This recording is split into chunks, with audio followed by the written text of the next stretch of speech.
One of the number one reasons why women struggle with dating and relationships today is that they choose men who are not ready for anything real. Ladies, there are lots of great relationship-ready men out here. However, you need to learn how to choose them. I wrote this book to teach you how to do just that. Get your copy of Choose Well, a simple formula to determine the best man for you on Amazon today. Good afternoon. This is a little quick PSA. I had it put on my heart to just let you know about this little quick PSA. This is for the ladies. This is a dating tip, a dating tool. Okay. And it's very simple. It's going to be short and sweet. And it's basically let him talk. Let him talk. That's the PSA. One thing I noticed about women, it's really between the ages of like 30 and 40. 30 and 40. Some younger women, I see some younger women do this, but I basically see this between 30 and 40.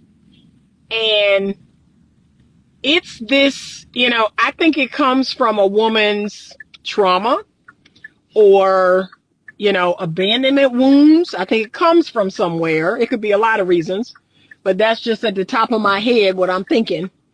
And it's this idea that she wants to be heard. She wants to be heard. She wants to be validated. And so a lot of women come into these situations, these dating situations, and they are talking and talking and talking and talking. And it is like, okay, he can't get a word in edgewise. And you have to understand something. When you set that tone, it's like at some point you're going to want him to talk back, but you've already set the tone that you are the talker. You are the one, expressing yourself all the time. And he is just sitting there. He's the strong silent type that's just sitting there listening, sometimes not even listening. But let him talk. Like, I want to flip that dynamic. Talk less in the beginning. Talk less in the beginning. Give him all the space, all the floor. Like, let him talk. Let him talk. One thing a lot of women that I work with say is they're not good at the awkward silence. They feel this pressure to fill the silence with words. And here's what I know about women as a gender. We love words. We love words, y'all. We love words. We love to talk. And we love words. We love other people talking, and we love to talk because we just love words. Whereas men as a gender, not so much. Their language is doing. Their language is action. That is really how you'll know how a man feels about you, is what he does or does not do, right? But all those words, not so much. Like, men use a lot of words, and you need to be wise. This is another thing I tell women. Be wise with men who do use a lot of words. So men who do this all the time, be wise. Because what those men have learned is they've learned the art of, the language of women.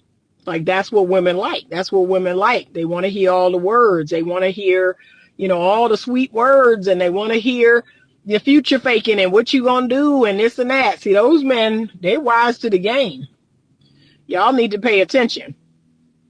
But men who tend to be more reserved, who tend to be more stoic, men who tend to be more of the strong silent type, like, to me, those men are actually more genuine. Those are more genuine men, just as a rule, because they are truly masculine. Like, they are in their masculine frame in terms of, I don't do a whole lot of talking. Like, I don't have no reason to do all that talking. I'm either going to do it or I ain't going to do it. Like, their language is action, is doing or not doing. Right? That's a true masculine man.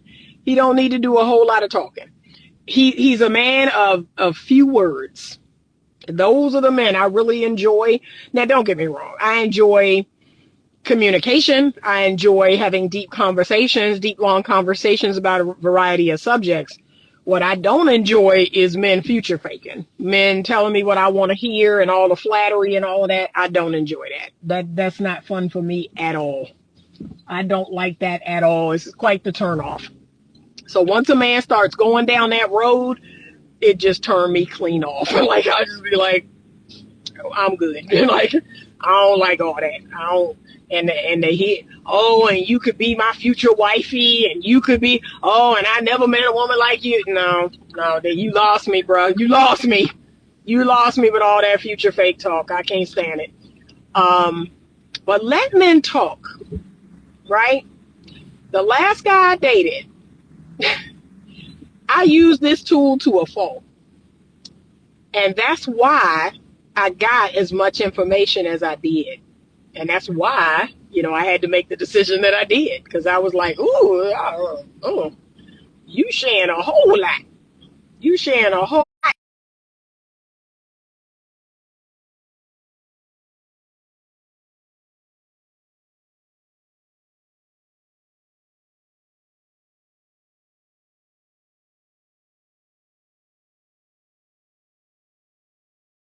Listen, and he loved to talk.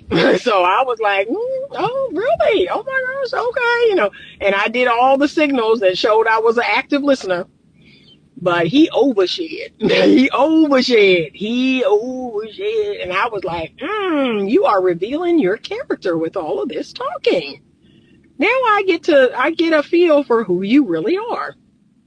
And look, there would be times where he would know he overshared. And he would go, well, I'm different now.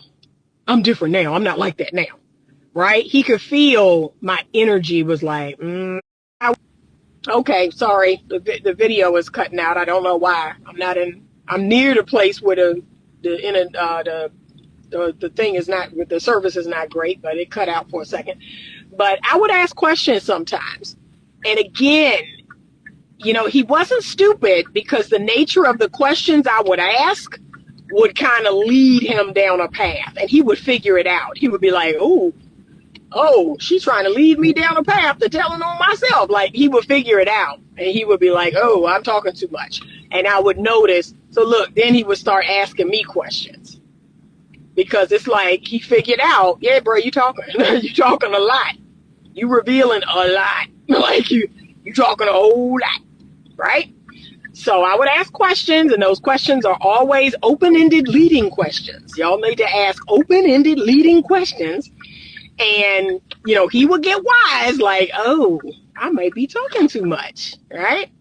And so, he would ask me questions, and I would answer those questions. I wouldn't go into a whole lot of detail. I wouldn't have diarrhea of the mouth. But I'd be like, yeah, whenever people ask me about my marriage, that married for this long, had 3 children. It was great until it wasn't. And now I'm here with you. like that's it. Right? And if you want any more details to the story, sometimes men will say, well, why'd you get divorced? And I, in the most succinct way, my husband was unfaithful multiple times.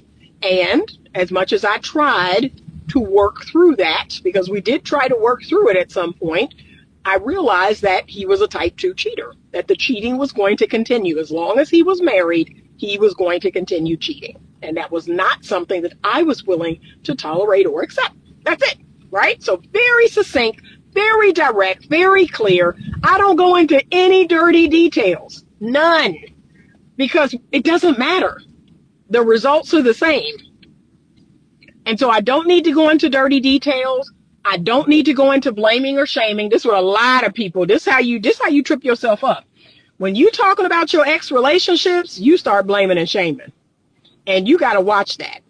I let people know that while, the downfall of my marriage was 90% my husband, I had a 10% part to play.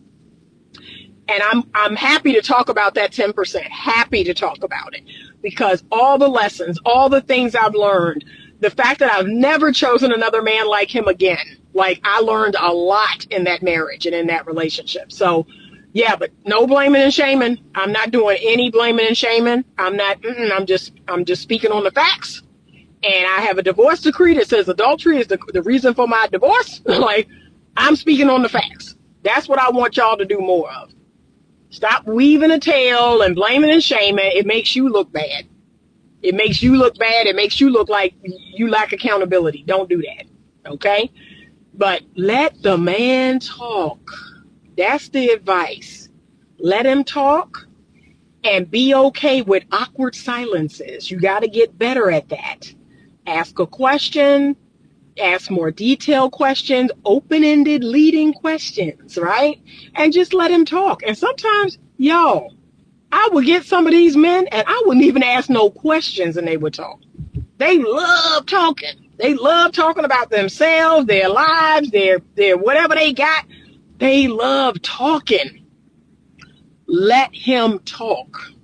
That's the message. Because a lot of women today, y'all are so busy wanting to be heard and wanting to tell your story. Baby, that's what therapy is for. Can I be honest? You need a good therapist. If you have diarrhea of the mouth, if you overshare, that's the first sign that you need a therapist and a coach. Okay? You need a therapist and a coach. If you feel like going on dates is a form of therapy, you need a therapist. Okay? That's it. That's all I'm going to say. All right? But let him talk. Let him talk. Some of y'all need this little brief lesson. Let him talk. Okay? Ask questions, follow-up questions, diving deep questions, but let him talk. Let him talk. That's it. That's the message. All right, I'm at the post office and I'm jumping out. Thank you so much for joining. I appreciate you liking and sharing and all the things. Y'all know all the things, right? Okay, doesn't cost you a dime, but it helps me tremendously. And I thank you so much. Have a great day. And as always, stay open to love.